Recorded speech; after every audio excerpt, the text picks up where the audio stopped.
حضرت عبداللہ ابن عباس رضی اللہ تعالی عنہ راوی ہیں کہ سرکار دو عالم صلی اللہ علیہ وآلہ وسلم نے ارشاد فرمایا، اللہ تعالیٰ کے نزدیک سب سے زیادہ محجوب وہ لوگ ہیں جن سے اللہ تعالیٰ سخت ناراض ہیں۔ 3 ہیں۔ نمبر 1،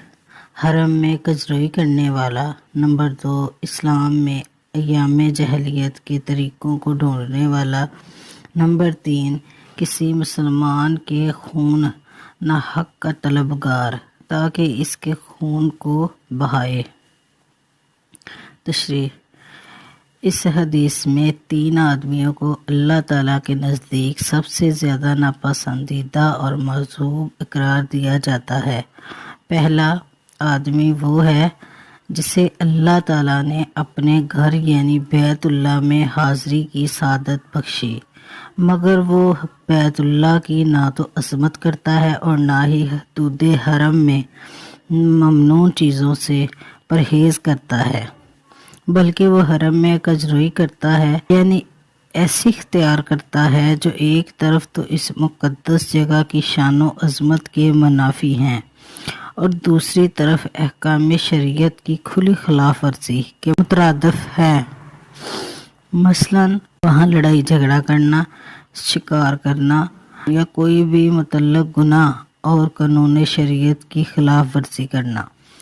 دوسرا آدمی وہ ہے جس کو اللہ تعالیٰ نے ایمان و اسلام کی دولت سے نوازا اور اس کے قلب کو یقین و اعتماد کی روشنی سے منور کیا،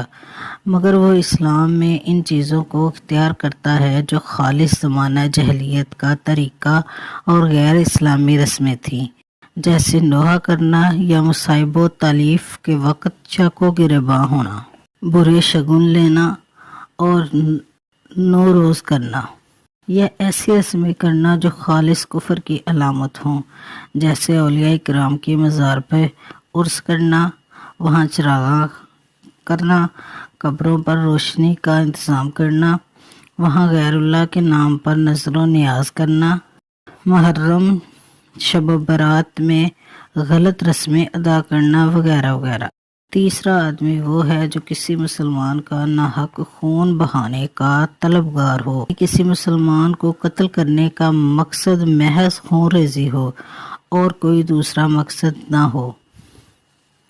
اگرچہ محض قتل کوئی چھوٹا جرم نہیں ہے، اس پر بھی بڑی وعید ہے، مگر جب مقصد صرف خون ریزی ہو تو یہ جرم شریعت کی نظر میں اور بھی زیادہ قابل نفرت ہو جاتا ہے۔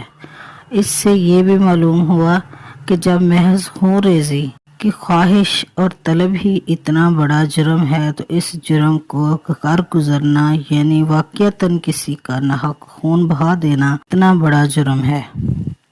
اور اس کی کتنی سخت سزا ہوگی۔